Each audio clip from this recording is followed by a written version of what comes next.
el día... Sí suena. Sí se escuchó, de hecho. Sí, pero no pasa. Hoy es el Día Mundial de la Salud Mental Adolescente. Muchos y muchas han regresado al colegio en los días anteriores, algunos tuvieron suspensión con el apagón, otros están volviendo el día de hoy, y lo que puede significar para muchos y muchas también tiene que estar bajo el ojo de nosotros, que somos los adultos responsables y de alguna manera significativos en su vida, para ver si es que lo están sobrellevando bien. Tenemos que apoyarlos, así como es difícil para nosotros volver a trabajar después de las vacaciones, para los niños, niñas, adolescentes también es complejo regresar a clases, porque a veces incluso en los lugares donde se encuentran, se supone, con sus amigos y sus compañeros y sus profesores, recordemos, hay situaciones complicadas como el bullying. Así que queremos hablar de este tema. Está con nosotros la psiquiatra infanto-juvenil de la Clínica Alemana, la doctora María José Baker. ¿Cómo está, doctora? Bienvenida. Hola, ¿qué tal? Buenas. ¿Cómo está? Muy bien, muchas gracias. Tenemos como la sensación, doctora, de que el regreso a clase es fantástico para los niños porque se encuentran con sus amigos, porque lo pasan chancha, tienen academias y no sé qué, y nosotros somos los que nos estresamos porque tenemos que comprar los útiles, tenemos que estar atentos, es que la levanta temprano y etcétera. Como que a veces nos cuesta empatizar con lo que puede significar para muchos, ¿no? Sí, yo creo que tienes razón, Sandra. O sea, como que para algunos niños efectivamente es todo eso muy entretenido, ojalá que para la mayoría, pero para otros no tanto. Y yo creo que a los adultos un poco nos pasa lo mismo. Algunos están contentos de volver a marzo, sobre todo los que tienen hijos más chicos y las vacaciones no es tanto un descanso, y para otros también es más difícil. Yo creo que ahí tiene que ver con lo que tú ibas diciendo al inicio, como esto de la experiencia que uno tuvo antes. Si el niño tuvo bullying o algo, va a ser más difícil la vuelta. ¿Y hay algún modo como de hacer más llevadero de pronto instancias como esa? Cuando ya hay una historia previa, cuando ya hay antecedentes, digamos, y más allá de la esperanza de que va a ser distinto y todo eso, pero tratar de acompañar desde algún modo, emocionalmente me refiero. Claro. Bueno, yo creo que para eso si uno se empieza a meter en redes sociales y busca, hay un montón de tips y cosas que van apareciendo. Por ejemplo, las clásicas recomendaciones acerca de el tratar de ir armando una rutina, el organizar ciertas cosas antes, el tener algún espacio para conversar de esto y que no sea así como simplemente actuemos y armemos la mochila, sino que también como que conversemos un poco, darnos como un poquito una pausa. Pero como ustedes dicen, claro, cuando hay alguien que ha tenido una mala experiencia, uno ve mucho rechazo por parte del hijo, yo creo que lo primero es hacer una pausa y ver qué pasa. Ya como que yo creo que hay que salirse ahí un poco de la norma general y uno como papá, que es quien más conoce a sus hijos, ver, bueno, a ver qué está pasando. Porque puede ser una opción que lo haya pasado mal antes, puede ser otra opción que lo pasó muy bien en las vacaciones y no quiere separarse, puede ser otra opción que no sé, hay otras cosas que le estén pasando, que esté en cuarto medio, tenga miedo de la paz. Entonces, cada caso es distinto. Yo creo que la primera recomendación sería eso, paremos y pensemos juntos qué pasa. Y ahí, doctora, es importante también esta transición que muchos dicen es tan necesaria hacer desde el término de las vacaciones al inicio de las clases, o de retomar el horario de sueño, los hábitos con la alimentación. Sí, yo creo que sí, Sandra, pero como en su justa medida. Ya, o sea, yo también creo que es un error el pensar que este instrumento de la rutina nos va a resolver todo. Y también yo creo que sería un error como tomarlo como una exigencia más para los papás, porque acordémonos lo que yo les decía antes, también nosotros estamos volviendo a trabajar, también nosotros tenemos una serie pensando como nosotros como adultos de otras situaciones estresantes. Pensemos, a ver, ¿qué mes más caro que marzo? Pues hay que pagar una cantidad de cuestiones, una cantidad de cosas, entonces tampoco tenemos tanta mente como para eso. Entonces, claro, la rutina nos va a ayudar, pero la rutina siempre pensando en cada familia. Yo creo que pensar en una rutina general para todos, no. Y como tú dices, lo ideal es que sea gradual y también que sea realista. O sea, pensando, a ver, si somos una familia que siempre hemos sido muy caóticos, pretender que hagamos una rutina ahora es exigirnos solamente y un estrés más. Ya, entonces, y si se están acostando a las 2 de la mañana, pretender que el primer día de clase se acuesten a las 10 también va a ser imposible. Entonces, claro, yo creo que lo ideal es tratar de hacia la última semana o considerar que la primera semana uno se empieza a acostar más temprano o, al revés, levantar más temprano para que te dé sueño antes, en el fondo. ¿Cómo hacer para, digamos, no ser tampoco invasivos, ¿no? con hijos, hijas? Estoy pensando en las amistades que tienen en los colegios, ¿no? Y hay amistades que uno igual las va tasando, pues, o sea, como ya, este niño me tinca, esta niña me tinca, sí. Que pueden convertirse en cosas más significativas, pero de pronto los niños me enganchan por otro lado, o con otras personas, que no está mal, por supuesto, ¿no? Pero ¿cómo hacer esas, digamos, adecuaciones sin ser invasivo, sin ponerle uno a los amigos a los cabros chicos, ¿por qué no? Y tener cuidado igual con las malas juntas, porque igual Claro, porque uno también, no es que se le ocurra nomás, pues no. Porque sino que... tú estás pensando, Cristian, como que en el fondo, en el caso que a uno no le gustan los amigos por que ejemplo, ya te entendí. Mira, yo creo que ahí depende de la edad. Pues cuando son más chicos es más fácil porque uno también va moldeando un poco las amistades. Finalmente uno es quien va y hace la invitación a la casa a tomar tecito, claro. y finalmente como que uno también va generando ciertos vínculos. Cuando son más grandes es más difícil y como tú dices, claro, yo creo que si uno se pone muy impositivo, al final en el adolescente que está en todo este proceso de ir tratando de diferenciarse, podéis hacer que se genere todo lo contrario, que al final sea una junta que es mucho más llamativa finalmente. Entonces yo creo que ahí también siempre hay que irlo pensando en el caso a caso, ¿ya? Yo creo que hay adolescentes que son más fáciles en ese sentido que otros.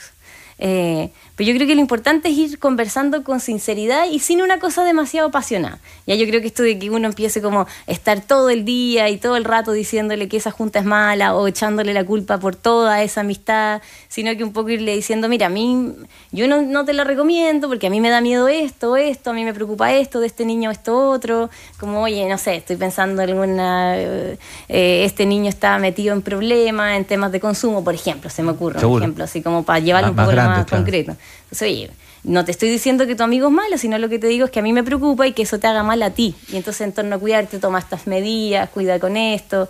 Y yo creo que al final ellos se van dando cuenta siempre. Y yo creo que esto como que es para todos los límites que uno le pone a los niños. Yo creo que ellos se dan cuenta cuando esto va desde el cuidado a cuando es una sobreprotección innecesaria. Como que en algún punto yo creo que ellos lo leen. Como cuando uno les dice, oye, es que te tengo que cuidar. Y esto uno lo hace desde que son chicos, desde el no metas los dedos al enchufe y la pataleta porque uno no le deja meter los dedos al enchufe. En algún punto entienden que bueno, uno tenía que hacerlo nomás, como igual que cuando son más grandes, como en términos de los límites que uno ponga en torno al alcohol, en torno a distintas cosas. Estamos conversando con la doctora María José Baker. Ella es psiquiatra infanto-juvenil de la Clínica Alemana a propósito del regreso a clase y que hoy día además es el Día de la Salud Mental para los adolescentes, doctora. Y pensando precisamente, usted hacía un punto bien interesante respecto a cómo se relaciona con los niños en el colegio y nosotros como que somos bien duales en ese sentido, porque pensamos que o les encanta o que lo odian porque le hacen bullying.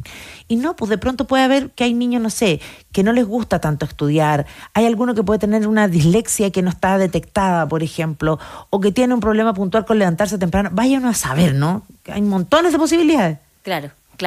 Exactamente, uno que le gusta solo el recreo, no le gusta el horario de clase, exacto. O como tú dices también en el mismo tema del bullying, tal vez tiene una experiencia donde lo molestan en un lugar específico del colegio, pero hay otras cosas que sí le gustan. Entonces por eso, como tú dices, Sandra, yo creo que es importante esto de no ponernos demasiado simplistas en esto. Y ir conociendo a nuestro hijo y viendo realmente qué es lo que va pasando. Y así uno lo ayuda. ¿Y cómo podemos acercarnos y ayudarlos? Porque en distintas etapas de la vida también es más fácil comunicarse con los niños, pero como lo decía Cristian, cuando entran a veces a la preadolescencia o a la adolescencia, como que no quieren hablar con uno, si lo único que les importan son los amigos. Sí, bueno, y eso es sano, por suerte, porque ellos están en este proceso un poco de diferenciarse de nosotros. Pero también yo creo que en la adolescencia, también nosotros como papás tenemos este deber, como nosotros como adultos, cuidadores, etcétera, de mantener esta relación y cuidarla en otros momentos, porque también yo creo que a veces uno se descuida, sobre todo, bueno, cuando uno tiene otras responsabilidades, trabaja, no sé qué, y entonces uno también a veces pretende dejar poquito rato para ir a conversar y que sea una conversación súper profunda y nos cuenten todo lo que está pasando. Yo creo que esto hay que saber que también requiere tiempo y es una relación que hay que cuidar. Y por ejemplo, no sé, yo creo que con los adolescentes uno también, y en general con los hijos, un típico error que uno ve es que, por ejemplo, un papá o mamá que está todo el rato tratando de enseñarle a los hijos. Entonces, todos los espacios que tiene con ella está como en esta cosa de darle el discurso, de estarle enseñando, y nunca hay una cosa más espontánea de conversar. Uno también lo ve con los niños más pequeños, como que se ponen a jugar y en vez de jugar con los animalitos de la granja, tú te das cuenta que le empiezan a enseñar cuál es cuál o cuáles son los colores. Entonces, oye, también tenemos que tener espacios donde nos conozcamos y nos relacionemos de una manera más espontánea, más natural, y se dé una relación que sea de cariño, como genuina finalmente. Y eso es lo que después a uno lo protege con los mismos adolescentes después para los límites, para el tema si eligen o no a los pares en vez de a nosotros, o ojo, que a veces son los pares y a veces también son otros ídolos, sí, que de repente son ídolos buenos, de repente son ídolos malos, y la única forma como de cuidar eso es que ellos siempre sepan y quieran también ellos cuidar y preservar la relación con nosotros. Como que en el fondo si uno cree que es solo desde el límite y si mientras al adolescente más duro le pongo el límite, más le va a entender, es todo lo contrario. Es si mientras más me quiera y más amor hay en la relación, más la va a cuidar y más va a evitar y tolerar el límite y tolerar ciertas cosas. Y pensando en los adultos, ¿no? Estaba pensando en el apoderado, apoderada, padre, madre, tutor, lo que sea, que se involucra a niveles ya de que va con el cabro chico al colegio. O sea, yo he tenido discusiones eternas ahí con todo mi círculo familiar. Porque yo ya fui al colegio cuando chico, pues, y estuve harto años en el colegio, harto. Y si bien uno está pendiente, al menos yo no estoy encima. No es como que no. A lo mejor me voy al chancho, puede ser. Porque yo veo gente que van ellos al colegio. A mí de verdad me irrita. O sea, le hacen la cosa a los cabros chicos, le hacen todas las tareas, están pendientes. WhatsApp tiene 2 millones de mensajes, ¿no? ¿Cómo lo ve el niño eso? ¿No? Cuando tú te das cuenta que hay un adulto que está tan involucrado en el colegio, está tan metido en el colegio, pero que están... Sí. Todo, así como... Sí. Para un rato. ¿Sí? No, yo creo que es un punto bien interesante y bien complejo, porque también... Yo me peleo con todos los apoderados porque, oye, si cabros chicos van ellos, loco. Claro. No. Bueno, a mí me ha tocado ver en algunos casos, por ejemplo, que hay peleas entre los apoderados porque uno hizo o no hizo la tarea. Me sacaron de los grupos, sí, me lo sacaron. Uno dice, pero ¿en qué momento ellos se van haciendo cargo? Claro, yo creo que es difícil porque además la persona que se está sobreinvolucrando no lo hace porque se dé cuenta que le está generando un daño, sino que lo está haciendo desde un sobrecuidarlo al final. Pero yo creo que es cierto lo que vas planteando. O sea, a ver, en algún punto, y esto tiene que ver con lo que yo les decía antes, como que el adolescente o el niño en algún punto se tiene que ir diferenciando de nosotros, ir haciéndose cargo de sí mismo, haciéndose cargo de su cuerpo, de sus cosas, y esto también implica que uno no puede estar viendo si tiene o no tiene la tarea. Si no la tiene, bueno, no la llevó y se va a tener que tener la anotación negativa. Y también para las buenas. También para las buenas, porque cuando les va bien a ellos. Yo también les digo eso. O sea, si les va bien y ya, lo que sea, y claro, uno va obviamente educando y quiere que todo les vaya bien, pero hay chicos que les va, chicas que les va muy bien, pero el 7 es de ellos. Sí, pues. No es tuyo. Claro. Sí, exactamente. No, y esto después repercute también para la casa y otras cosas, porque también es típico que uno como adulto se anda quejando de que no recogen la ropa sucia, de que dejan todo el baño desordenado, como que no se hacen cargo del cuerpo. Bueno, y esto también tiene que ver con estas otras cosas, porque se van haciendo cargo de lo bueno y de lo malo. Y uno va marcando la distancia en la medida que ellos necesitan. Porque también yo creo que es difícil si es que uno de un momento a otro los deja solos.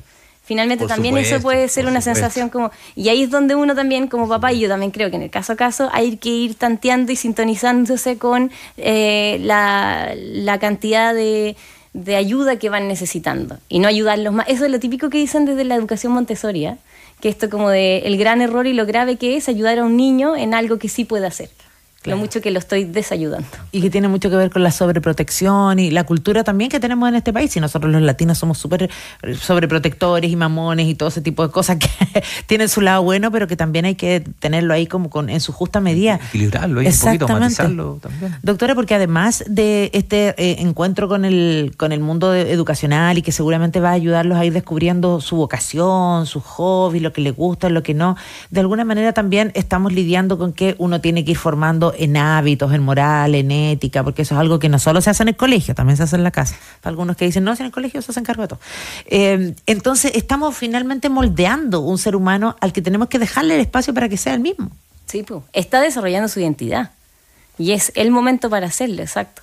¿Y cómo hacerlo para guiarlo, por ejemplo, a partir de eso, de sus gustos, de la vocación? Porque después muchos se quejan, ay, pero es que este niño ya salió de cuarto medio y no tiene idea, y que si le gustan las matemáticas, que si le gusta no sé qué. Pero a veces en el camino tampoco lo hemos acompañado tanto o le hemos dado tantas posibilidades de que conozca realmente todas las posibilidades que tienen, valga la redundancia. Sí, pues yo creo que justamente va en esto mismo que iba planteando Cristian, como de el poder ir dando el espacio que se necesita para que ellos también se vayan conociendo a sí mismos, porque si uno está todo el rato encima, uno no se da cuenta si es que tiene un mini-mí o si realmente es tu hijo como es, pues como esto de que logre ir como definiendo quién es sí mismo, pero con la compañía adecuada también, porque si lo dejo solo también eso puede ser demasiado exigente. Entonces yo creo que ahí está la clave de uno como papá, ir cuidando, acompañando, sin como invadir. Estaba pensando que los momentos complejos, ¿no? calificaciones, malos momentos y todo. Yo sé que es súper difícil transitarlo, pero también creo que es necesario transitarlo, digamos, ¿no?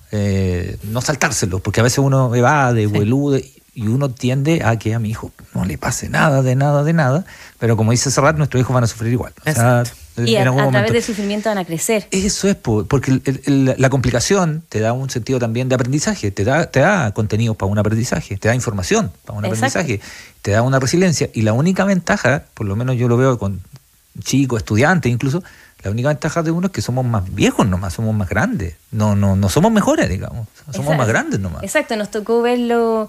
Uno ha tenido una experiencia sobre eso, es verdad. Y no necesariamente a veces uno se sorprende. Y yo creo que eso es lo bonito también de ir permitiendo una relación más genuina, porque uno ve muchas veces que los papás te dicen, oye, yo aprendo mucho de conversar con él, es muy interesante, súper entretenido, me da vuelta en ciertas hijos son cosas. Mucho más inteligentes que ellos. Claro. Son mucho más inteligentes. Y además, si uno lo piensa al revés, cuando uno tuvo la experiencia como hijo, también es muy rico sentir que tus papás te escucharon en algo y uno se va sintiendo valioso igual. Pero además es importante eso de ir marcándole los límites, ¿no? Que a veces nos cuesta y pensamos que no es tan necesario, y los mismos niños después se dan cuenta y valoran que uno les raye la cancha. Sí, claro. Yo creo que es parte del cuidado. Yo creo que tienes toda la razón y eso hay que cuidarlo mucho, porque a veces uno como papá a veces pierde el foco. Y yo creo que finalmente uno no está solo para gozar y solo para amar, sino que uno también tiene que cuidar, y eso a veces tiene estas cosas que no son agradables, el poner límite, el frustrar.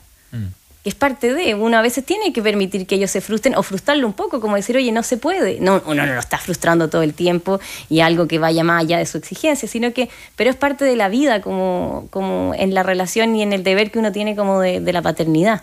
Y ya que estamos comenzando a hablar porque partimos con colegios, ¿no? Es súper relevante eso de lo que te iba a decir, que ya sea porque el sistema educativo es así, ¿no?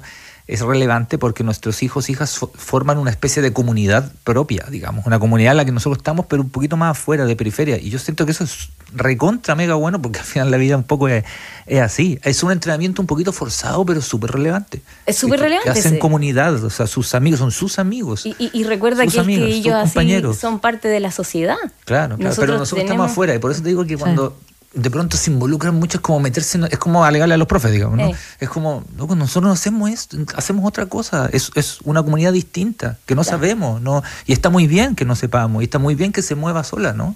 Bueno, y ahí tienes un punto que no había pensado, esto de que no sabemos. Entonces, claro, uno además si viene de afuera y invade o se pone muy como arrasador con alguna opinión o con alguna determinación, uno puede estar determinando mal también, porque uno no sabe cómo están funcionando. Por eso yo creo que siempre hay que acompañar, como tú dices, sin invadir, ir viendo, bueno, si está sufriendo o no, porque yo creo que hay papás que también tienen... A ver, porque estoy pensando, por ejemplo, Cristian, como de repente cuando uno tenía una buena experiencia es más fácil tener esto claro, pero de repente papás que les ha tocado ver que cuando ellos eran más chicos sufrieron bullying y no se dieron cuenta, y de repente me ha tocado con algunos niños que te dicen, oye, un día explotó en llanto y para mí fue una tremenda sorpresa, yo no vi esto antes. Entonces el miedo de no poder ver también. Entonces, claro, yo creo que hay que, exacto, como que yo creo que es difícil como determinarlo, pero es bueno uno ser consciente de eso y cuidarlo. Como en el fondo en esto de los cuidados que yo repito tanto, pero a lo que voy es como que uno sepa que yo lo estoy cuidando a él, no me estoy cuidando a mí. Entonces hay cosas que yo hago que tienen que ver con mi angustia, con lo que me pasa a mí, con mi historia, y otras cosas que tienen que ver con él. Exacto. Bueno, y ahí cuesta mucho porque también hay adultos que caen en el error de querer proyectar los sueños de uno en los niños y niñas, ¿no? No es solo como no quiero que le falte nada, sino que quiero que hagas lo que yo no pude. Es como, yo toda la vida quise ser futbolista, va a tener que ser futbolista, le compro la pelota y lo llevo a la academia y lo inscribo, ni siquiera preguntándome si el niño realmente quiere o tiene el talento. Exacto. Claro, y uno está reparando sus propias heridas y que él no tiene por qué tener las mismas, po. Exacto. Claro. Por eso, bueno, también es súper bueno cuando los adultos y uno tiene ciertas cosas o conflictos en su vida y uno hace terapia y uno se da cuenta a veces como llegan papás y te consultan por síntomas que tiene el hijo y se quedan muy como desconcertados cuando dice, mira, lo que yo te recomiendo es que tú vayas a terapia. Eso le debe pasar mucho, ¿no? El niño está súper bien, pero tú... Yo te lo sugiero con mucho respeto, que sería bueno reparar esto porque va a ser más fácil para ti ver y acompañarlo en estos otros conflictos. Oye, qué bueno eso. Nosotros siempre decimos que hacernos cargo nos cuesta. Sí. hemos hablado de salud mental, de hecho esta sección que hacemos todos los lunes y que queda disponible en Spotify para que ustedes después la puedan escuchar, y nuestras plataformas digitales, tiene casi 2 años. Sin embargo, nos sigue costando en términos médicos la prevención, por ejemplo, de cualquier tipo de patología, por más que tengamos antecedentes, y nos sigue costando hacernos cargo de que efectivamente necesito ayuda. Uno dice, no, si en realidad me angustio, yo asumo la salud mental, pero me conformo con decir eso, con que algún amigo me aguante, me preste el hombro para llorar, pero a veces necesito la ayuda de un profesional y eso es más difícil. Sí, y yo pensaba ahora cuando te escuchaba, Sandra, lo importante de este tipo de espacio, que uno habla al menos más de 2 o 3 minutos, que es lo que te da el Tinder, el TikTok, o las redes sociales en general, que son estos posts muy cortitos, donde uno puede profundizar ciertos temas, porque si no, yo creo que está pasando eso hoy en día, que hay un boom en la salud mental, como que ya se ha disminuido la estigmatización, han habido muchas cosas buenas en torno a eso, como que uno está más atento, pero de esta manera muy superficial. Claro. Entonces, claro, también tenemos que ir conversando las cosas más en profundidad. No es como solamente yo me encontré una serie de síntomas y eso implica que tengo esta patología, sino que, a ver, puede ser una depresión, pero también puede ser otras cosas que me están pasando. Pensemos un poco como con más responsabilidad en esto. Y no nos diagnostiquemos por Google, que nos encanta eso también. Claro, o por TikTok, que también. Exactamente. Con los especialistas que hay además. Claro, porque es muy poquito rato, pues 2 minutos, 1 minuto de información. No siempre son las personas idóneas también, o sea, efectivamente hay en redes, y aquí lo hemos comentado más de alguna vez, en distintas especialidades, personas que tienen trayectoria y que se dedican y que comparten sus consejos, y uno lo agradece, pero hay otras personas que son como divulgadores, que no tienen ni idea y que hablan como desde el sentido común. Ojo ahí también con de dónde vienen las recomendaciones. Sí. Doctora María José Berker, psiquiatra infanto-juvenil de la Clínica Alemana, muchas gracias por haber estado con nosotros. Muchas gracias a ustedes. Gracias, que estén muy bien. Que estén bien, gracias. Sandra Ceballos y Cristian Arcos tienen mucho más para compartir. Ciudadano ADN, la voz de todos para todo Chile.